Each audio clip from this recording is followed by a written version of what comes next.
Mike's Daily Podcast. Susan McManus of the University of South Florida is on. Oh, there's a picture of a bunch of dead fish. Thank you, C-SPAN. Like, I need to see that. I guess they've got some kind of ecological issue in Florida going on right now.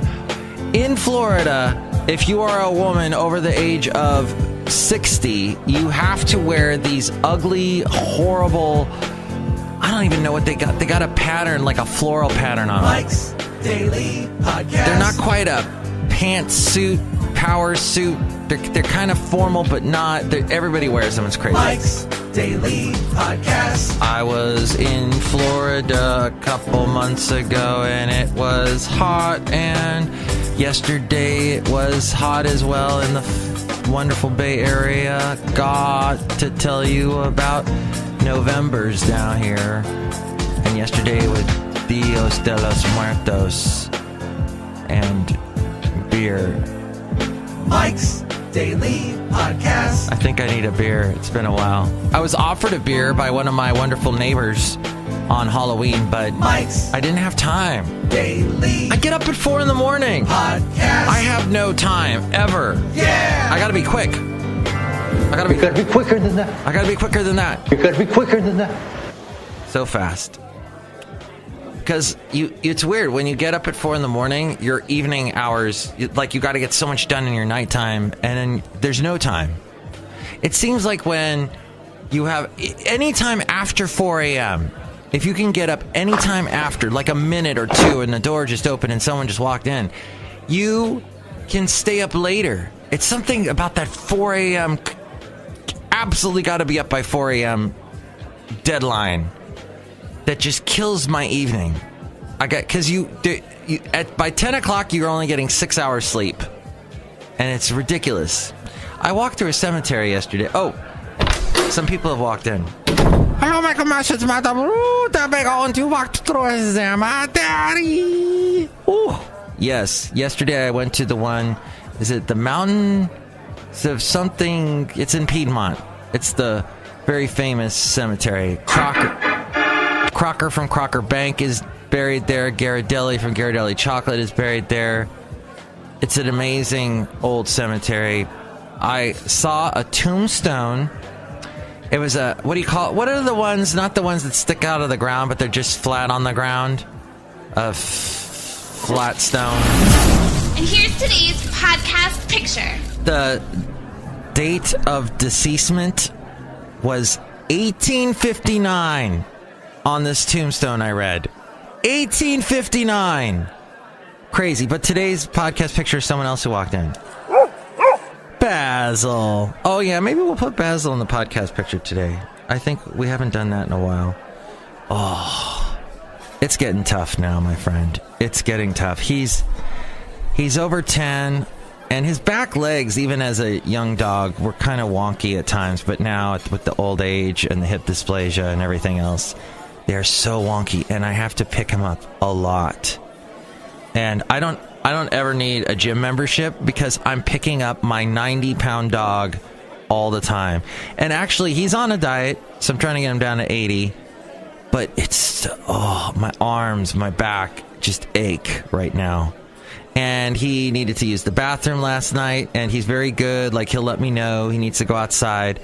But, in the middle of the night, his legs, he's been sleeping all night, they're stiff. And I have to pick him up through the whole hallway down, out to the backyard. And it was 3 in the morning. That's probably why I'm in such a bad mood. 3 in the morning, I had cut off my sleep even shorter. It just, it's sad. But that's the what plays for all of us, Here's the thing. I go back to bed. I wake up an hour later at 4 a.m. That damn 4 a.m. I must be lonely. Hey, baby, it's 3 a.m. I must be Rob Thomas. And it's going to wash away Matchbox 20. I get up, and he's much better at 4 a.m. for some reason. And he's walks, because I always feed him when I get up. And, just whatever. He's good. He's bad. Yesterday he actually ran for a little bit because so my point is at the damn it, I used my point is.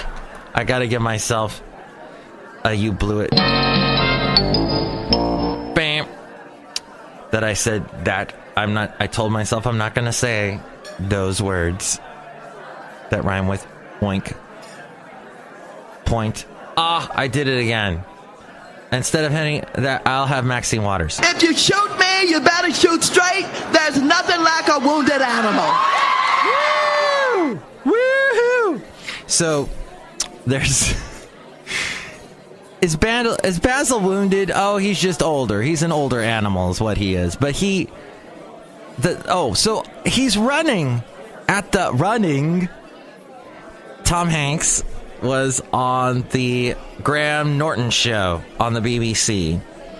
And on it, he was discussing how... And he was with Peter Capaldi recently, the former Doctor Who, now played by Jodie Whittaker. And Tom Hanks was talking about how he came up with that voice for Forrest Gump. And he said that it all started with the boy that played Forrest Gump, who actually later on became a Iraq war vet. And he's completely lost that accent now. But they found him, he was from Mississippi. This young actor, this young boy who played the young Forrest Gump. And he said when Tom Hanks said he heard that accent, because Robert Zemeckis, the director of the film, who also did Back to the Future, Marty, gigawatts, okie doke. He said to Tom Hanks, Robert Zemeckis said, hey, you come up with the accent. And Tom Hanks is like, well, listen to this kid that you've hired to be Forrest Gump. I think I could just go with his accent, because he sounds like... Mama says stupid as a stupid does. And he did this thing where he hit the last word of every sentence was, the heavy does. And he made a joke on the Graham Norton show that he said, my daddy makes grease. So you take that last word and you drag it out. It's awesome. Tom Hanks talking about that. So I'm walking with Jenny. No, I'm running with Basil the boxer because he, for some reason, when he gets on grass, it's like that scene from Cocoon. What the hell happened to Steve Guttenberg? Where is he? Do I care? I've heard some odd things about him. But so Basil's running, and because he sees a squirrel, and he's fine, he's perfect. Then as we're leaving the cemetery, I see this little sign that was put up. It looks fairly recently. It's made out of some kind of cardboard stuff, like they printed directly onto the cardboard, one of those deals. And I read the sign, and it says, welcome to the cemetery, the blah, blah, blah cemetery. Please, this was a notice to dog walkers. Dogs are not allowed on plots. Okay, I can understand that because this is sacred ground. You don't want them walking on the plot. Lawn areas. Okay, that I don't quite understand. Why aren't they allowed on the lawn? And my dog can only walk on grass. So what? And they name 7 other places the dogs aren't allowed. So why the hell do you even allow dogs, you stupid cemetery? But I've been there now 3 times recently with Basil. Have walked around the plots, on the grass areas, and have not gotten yelled at anyone. But I know it's coming, because Bay Area... See, that's the thing. This goes back to something I've been talking about. I'm so angry! Ugh. I'm turning into the Hulk. But I'm Mike, so it's the Mulk. Would you like some Mulk with that? Oh, my. What is the matter with you? What is the matter with me? And am I out of my mind? Are you out of your mind? Am I kidding? You've got to be kidding me. I don't know. But it's huge. The thing is, the Bay Area has too many signs. Did the Five-Man Electrical Band write the song about the Bay Area? There are too many signs.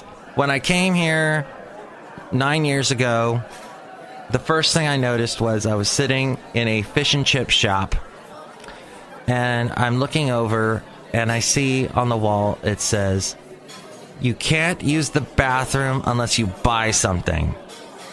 And I said, I have never, ever at that point I was 40-something, never seen a sign that actually put that in print made that concrete, that rule. That's ridiculous. It's implied, if you walk into a place, hey, can I use your bathroom? It's, but no, you can't unless you buy something. Isn't that, it's almost like extortion. Oh, but Mike, they own the company, they own the place. So they can make whatever rules they want. It's the rules of the cemetery. Rules everywhere, rules. And it's just the Bay Area has too many signs, unnecessary signs. I lived in Alabama for 2 years. I hardly ever saw signs. Now, that was kind of bad because there were some awful things I saw that really there maybe should have put a sign up for. Because apparently people didn't know that it's not cool if you do certain things. What am I talking about specifically? I'm just saying you would drive by some houses. Okay, land there is pretty cheap. You can own a bunch of acreage and put a tiny house on it. Hell, put a trailer on it. Live in a trailer house thing. And I was talking to someone the other day that was talking about moving to a trailer park. A young guy, a millennial. And I'm like, you really want to move to a trailer park? Those really shouldn't exist anymore. Unfortunately, that's the only option for a lot of people. But, my millennial friend. Right? God. In a trailer park, that ain't happening. I'm like, stay at home. Live with the parents. Get to know them. They're going to die. They're going to have wonky legs.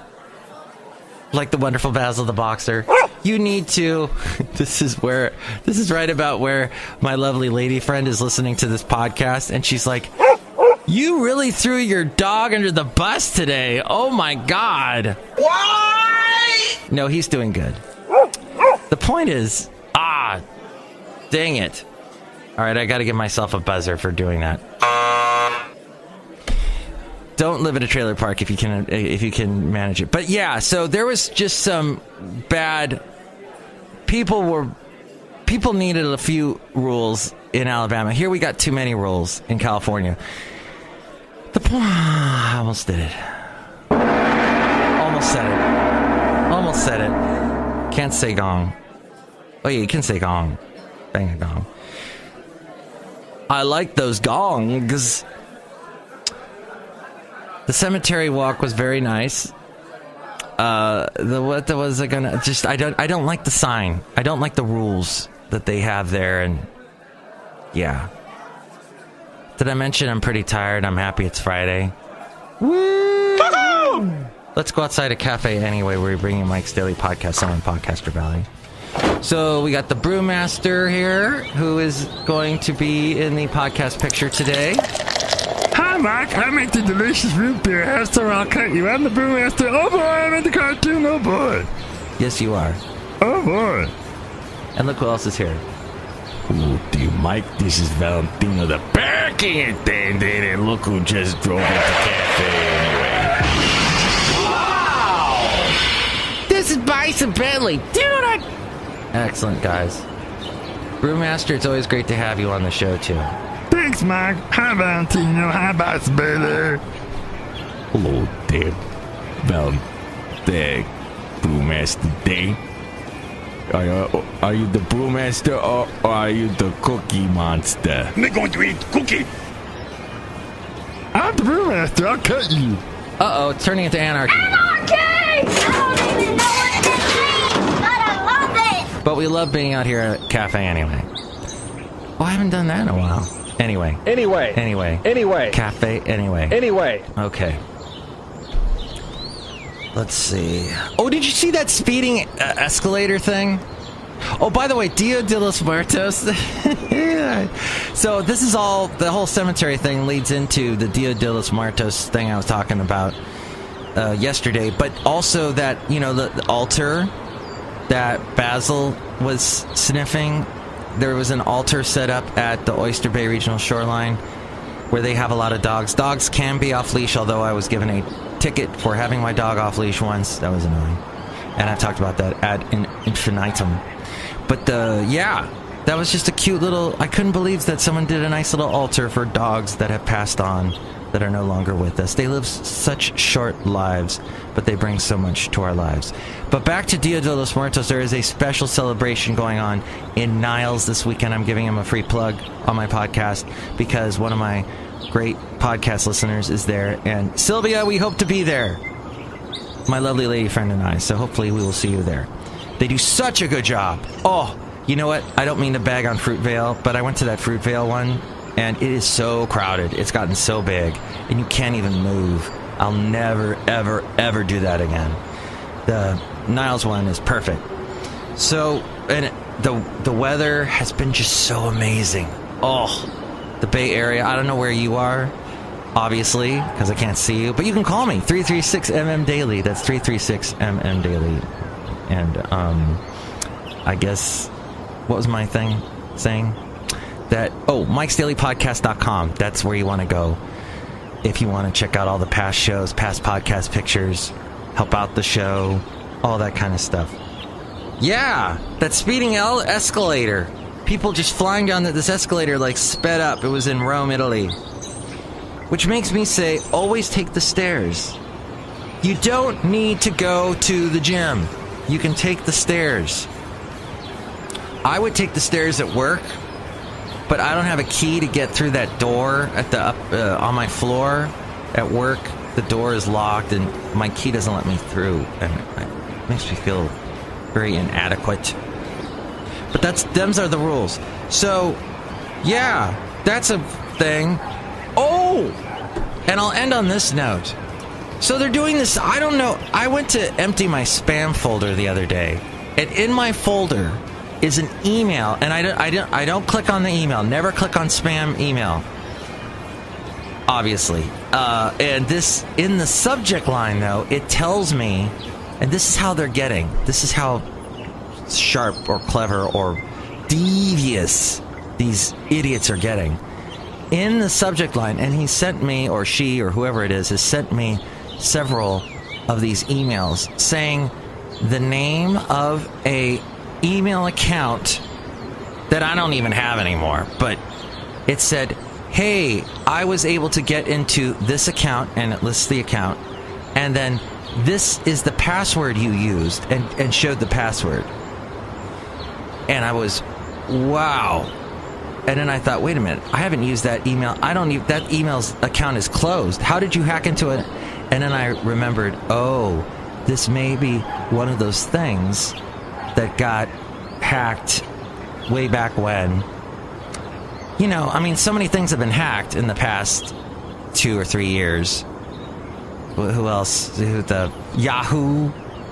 This wasn't a Yahoo account, but it was something, and I'm like, God, you still think I'm going to click on that email, you jerk? And it looked like he had been trying to, or she had been to contact me for the past 3 months or something. It's just funny.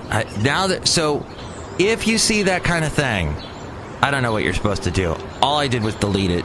I didn't even click on it. I didn't open it. I think that's probably the most common sense thing. Just don't open it. There's probably a website of some sort that the government runs, that, like FBI, I don't know, cyber intelligence, that would love that email so that they could go after that hacker jerk. But, and then it's interesting that Facebook, that I was railing against Facebook yesterday, because I was talking about how, even though they've done a lot of changes that I applaud, which allowed a lot of the hate news, the hate media, to be taken off, to be silenced, they made a bunch of big mistakes and took our data. Oh, when you delete a Facebook account, this has just recently changed. If it has changed, it may not have changed yet at all. If you say, I've had enough of Facebook, and you delete your account, they still have 30 days. They say, we got 30 days to use your data any way we want. Drop the just Facebook. Yeah. You know, we have a basic responsibility to protect people's data, and if we can't do that, then we don't deserve to have the opportunity to serve people. And Facebook is on a street called Hacker Way or Hacker Lane, Hacker something, which is just says it all. It's the kind of that if you root yourself in a bad, devious, despicable world, that's the problem I have with Bitcoin. It comes from a bad place, a dark place.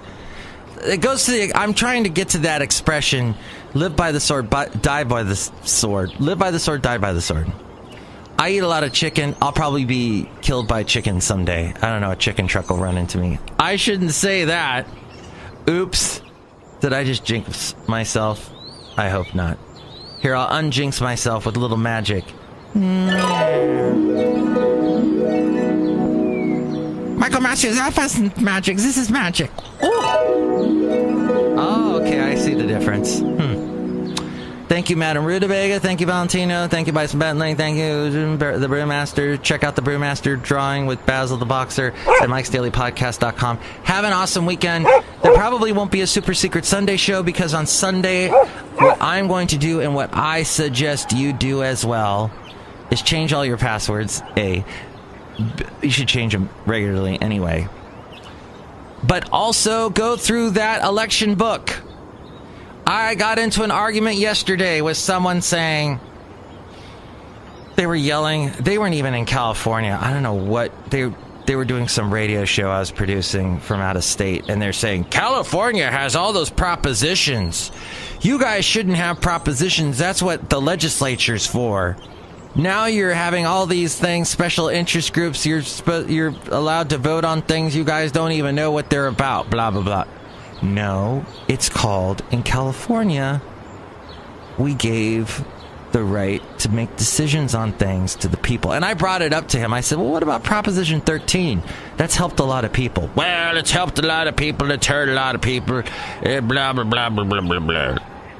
But he even agreed it did help. It did help a lot of people. So, yes, we agreed to disagree.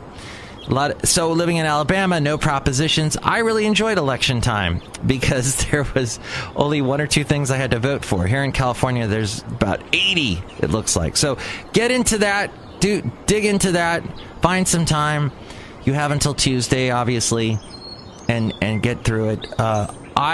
One of my things that I do, one of the things that weighs heavily on how I decide on elections is the political advertising. I'll go through the political advertising for a proposition or for a candidate, and if they say something in the political advertising or they do an attack in some way that I don't like, it will reflect in how I vote. I may still vote for the proposition or against it, or do whatever the ad is asking me to do, but sometimes I'm like, oh, screw you. I'm voting against you for saying that. Anyway, check that I don't throw away my junk mail. I hold on to it. I know that's weird, and I must be out of my mind, and there must be something wrong with me. Something must be wrong with you. What is the matter with you? You've got to be kidding me. Good God. Cut me some slack, people. Okay. It's like I'm crazy. I'm crazy, but I'm not crazy like that. You know what I mean? All right. What am I going to do on the next show? I will tell you at the time. I'll keep you in suspense. I can't wait. But listen to the next show, please. It'll be hopefully next week sometime. Mike'sDailyPodcast.com. You can call me 336-MM-DAILY. I think you can also text me there, too. That's the number for Café Anyway. And anyway, that's the end of the show. Have a great weekend. And that was episode 1,700. I'm backslating. Excuse me while I backslate. 1,737. 1737. I once flew on a 737 when I was a kid. I don't think do they have those anymore? I don't care. I got sidetracked. I gotta go. I must be running along. And thank you for listening to the show called Mike's Daily Podcast. Take it away, Ariel. Mike's Daily Podcast is written and produced and performed by Mike Matthews. His podcast is super easy to find. Download or listen to his show and read his blog at Mike'sDailyPodcast.com. Email Mike now at Mike'sDailyPodcast@gmail.com. See you tomorrow. Bye!